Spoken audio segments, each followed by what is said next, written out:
It's 2:05, 2005, and I decide that I want to have gastric bypass. So you got to remember at this time, the sleeve wasn't out really, but the gastric bypass was a big thing that people were having. So between 204, the end of 204 going into 205, I was really battling whether or not I wanted to do it. At the time, I was 200 and let's say 90 pounds, 95 pounds. I was wearing like a size 22, 24.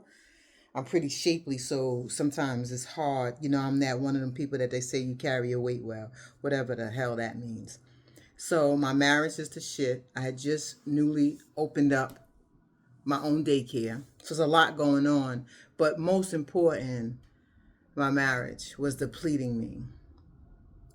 So I was making a decision of whether or not I wanted to do the gastric bypass. And prior to that, I had tried everything. I had tried Atkins. I had tried Weight Watchers. I had a full gym in my house. I had a treadmill. Remember when the Bowflex was out? I had one of those machines and used it, even still to this day. I exercise very well. I have great form and everything. I don't know if y'all can see this background. I wanted to make it pretty. I'm just out here doing this video. I can't keep going through all that. Anyway, back to the subject. This is how I sabotage my gastric bypass surgery. So this is part one.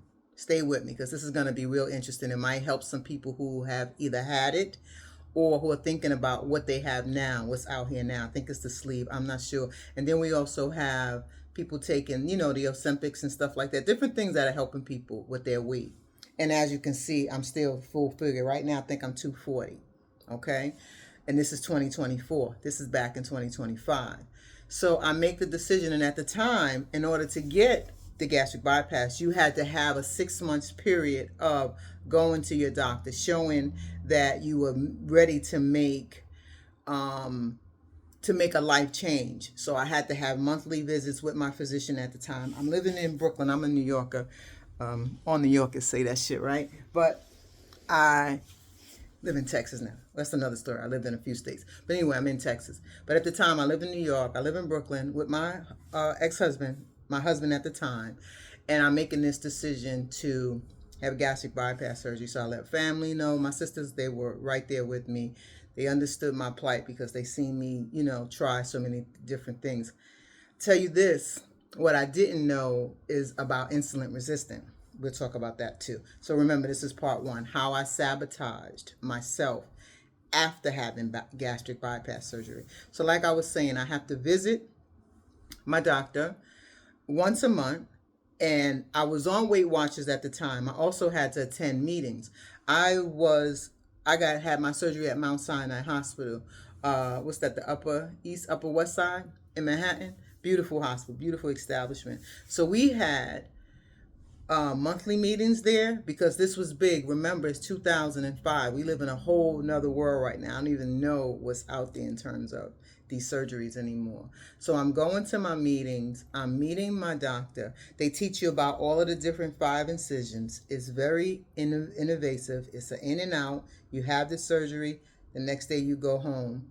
And that's exactly what I did. But before I get to surgery in these 6 months, I'm going through hell with my ex-husband at the time because he doesn't want me to have surgery. Now, mind you, I'm living with a man who gave me all of the financial security and backing, but disrespectful and not coming home. I mean, this man would be gone Wednesday, Thursday, come back Sunday expecting the house clean, me to be happy. Don't give him no back lip, none of that, right? And I put up with his shit for a long time, so everything was not his fault because me staying taught him that it was okay for him to mistreat me. I don't know all this at the time. That's another story. Part 2, part 3, whatever, right? So anyway, as I'm trying to prepare myself and get my whole emotional, spiritual well-being together, I'm also living with someone who is adamant about me not having surgery because he knows that with me having surgery, once it was fearful, and I understood that because I was going under the knife. It was a surgery that it wasn't it wasn't a lot of studies done. Like, it just wasn't as big as it had become. But the main thing that he was concerned about was me losing weight and being more attractive to men or leaving him. And he was right. We'll talk about that as we go on. But anyway, as I'm getting prepared, I'm doing my doctor's appointments, like I mentioned.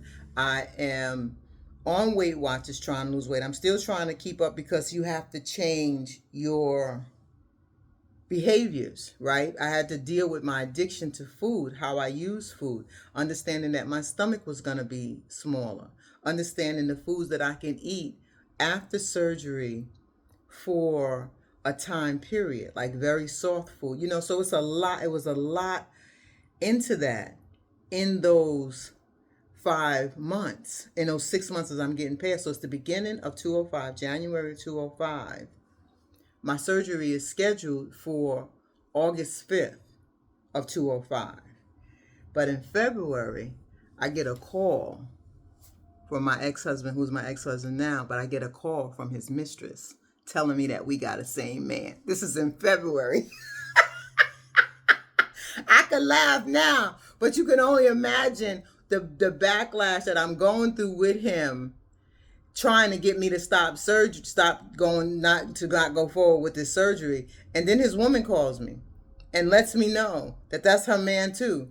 So I said, and she called me at my daycare because we was having our home fixed at the time. We had 2 homes in Brooklyn at the time. I had a daycare. I was staying there because we had some renovation going on. And about 2 or 3 o'clock in the morning, he's not home. And she called me and let me know he's with her and that we got the same man. So I said, wow, you got 2 houses and a business too? What makes you stay? That was my attitude. Because at this point, we had been married since 99. I had already been through all of this shit. So I told her, she's like, yes, I do. I was like, you know what? You can have him. You can have him, And you know what? I didn't even know inside of me that I was more through than I knew. You don't know, and then something happens and it lets you know. So let me know 2 things. 1, I'm having this goddamn surgery. And 2, I'm through with your ass too. How all of that's going to be worked out, how I'm going to figure all that out, I don't know yet, right? So I told you this is going to be a series because this is some real juicy stuff. So we're at the part where I know I'm having surgery. My ex-husband is giving me hell about having surgery, and his mistress called. Stay tuned. Let me know in the comments how I sabotaged my gastric bypass surgery. I'll talk to you in the comments. Part 2 will be coming up. Stay with me. It gets better. Love you. Bye. My name is Kim.